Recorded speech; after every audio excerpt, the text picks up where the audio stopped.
down because while I was waiting to perform, I've had quite a bit to drink. So I'll be sitting down and doing some stuff for you. So I'm going to start off by posing a question to you. And the question is, what color is colored? What color is colored? Colored is the hint of gold, peeking from between artificially white teeth, smiling out of a mouth that is shouting to you to see beyond the worn-out souls of whitewashed basalts, blue 501s, candy-striped shirts, and I don't give a fuck attitude. Colored is the white, Jennifer Lopez style, account-bought confirmation dress, worn for one day and stashed at the back of the wardrobe, to be worn again only in the memory of the proud mother whose daughter made it to that particular night of passage without a baby at her breast. Colored is the oil-slick blue of the waters lapping at the off-Golden Shore and strip of sand at Cork Bay Harbour, where Omas taught their grandchildren to swim. In the days of the beaches of Muizenberg, St. James, Fishhook and Simonstown were labelled net blancas. Coloured is the black of Coke mixed with the amber of brandy. Is the red and blue backing of the cards our fathers played clever just with. Is the ebony and ivory of the domino. Is the metallic blue of the bonnet of the car I sat on in Takai Forest while my bra poured me another beer and we sang, democracy is just a word often used and seldom heard. Thank you.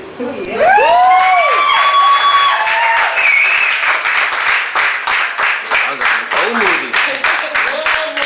Welcome to the Sons of Nicole Moody. The next one I'm going to do is also about identity, and I'm sure many of you, most of you here can identify. It's about being a woman and growing up and realizing that some stuff isn't as you thought it was going to be. Okay, so this piece is called Walking on Cobblestones. Walking on cobblestones in high-heeled shoes. Walking on cobblestones in high-heeled shoes, swaying to the rhythm of the clip-clop, the clip-clop, the clip-clop, reminiscing about those little girl dreams of white, patent leather church shoes that would make you feel big because of the sound they made. You know, the clip-clop, the clip-clop, the clip-clop.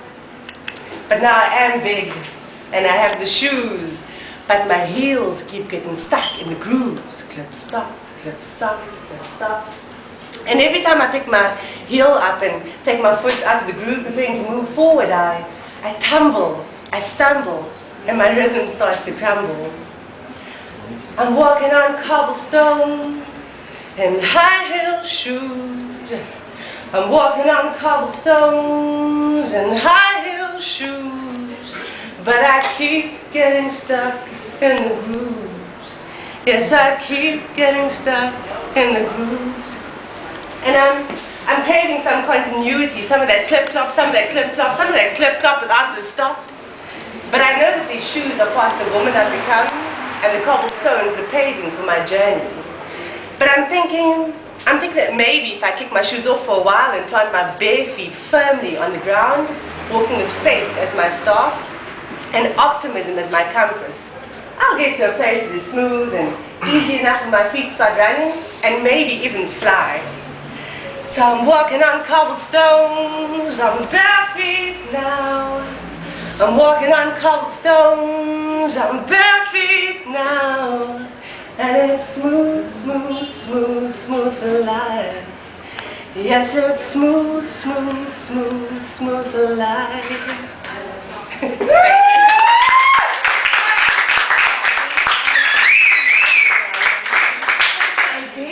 So the next piece I'm going to do is about love. Because I all know, I mean, you all know we've been out looking for love in many, many different places. And one night I decided to choose Long Street as a place to go looking for love. And this is what happened. You were looking at me. You were looking at me like I was something to be enjoyed deliciously. Not just like a after supper cigarette or after work drink, no. You were looking at me like that last lick of ice cream just before you reach the cone or something equally unimpressive. And you made me feel like a little girl on Christmas Eve with butterflies fluttering around my tummy because that's just the way you were looking at me. And then you came over. And then you came over with your intent riding on your stride. And all my self-doubt disappeared between your first look and your eyes. Sounding like you just swallowed a Maxwell track all sweet and smooth and looking back, I must have been coming down with some kind of ear infection. Or maybe I just needed a reality injection because 5 minutes later, I had to walk away. Because you seemed to think that by telling me that you had a gram of the finest cocaine in your pocket and called me Snoop would impress me. And maybe we'd have a quick line and you could impress me. And maybe, just maybe, the Friday night state of the toilet at Zula Bar would be just the place to caress me. Now, I know that chivalry is dead, but nobody told me about the device of some kind of courtship. You know, that transition from stranger to friend and then to lover, but then again, I have not been watching MTV where every brother has more hoes than Santa's glory. I missed that clause in the new dating manual that details this new kind of prude. Now, you know what? I don't care. Call me a prude, but that is the last time I go looking for love on Long Street. So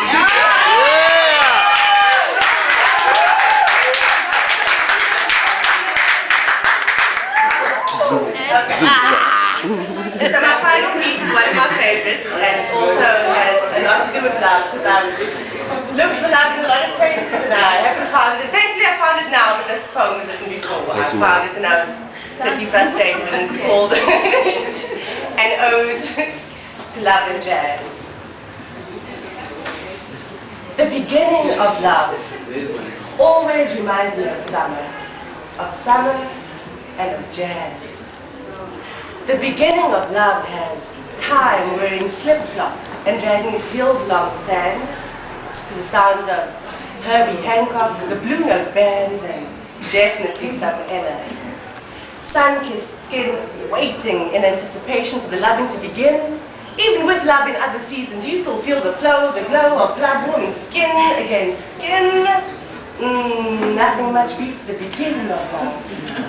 The beginning of love is like a child building castles in the sand, seeing the wave but not really giving a damn because it's all about the moment. Living in a space that resembles that of the seconds between sleep and awake, like sweeter than the size of chocolate cake in those languid, lingering looks, dripping innuendo, make your knees go weak and thought trains are one directional, and the inevitable making love.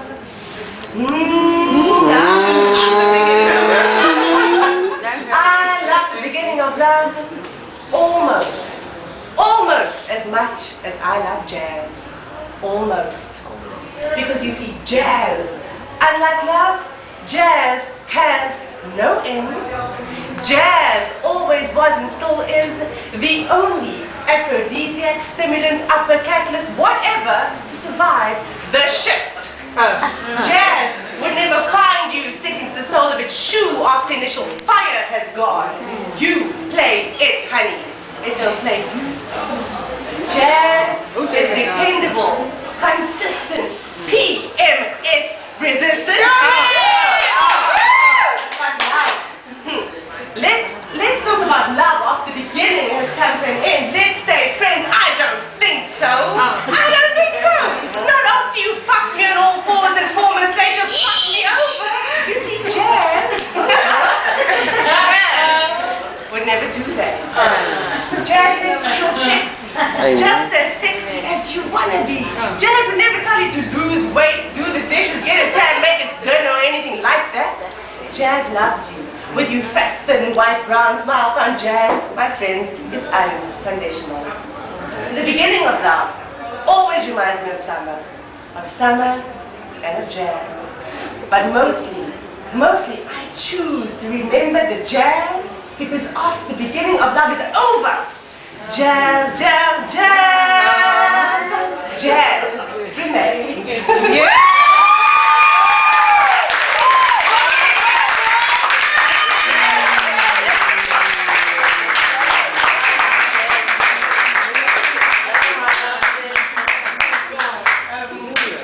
I've been asked to do 2 more. Encore. You go, girl. So I have to think about 2. Bring and take away. No, you say 2 more, so obviously you're going to be. No, I don't really do more. I really do more. What did you do, Gina? Put that light a bit brighter, man. Ek soek nou nog hy lig. Someone with a flash on their phone. Okay, I'm going to do another short one, and I think all of you will also be able to identify a lot of this, and it's called 9 to 5. That song's not working now. I don't believe in the equation 9 to 5 equals life. I don't understand how some equate that sum to living. Life in full circles of mediocrity, spinning on the axis of time spent in sameness. I can't accept the brainless acceptance of fate bound by routine.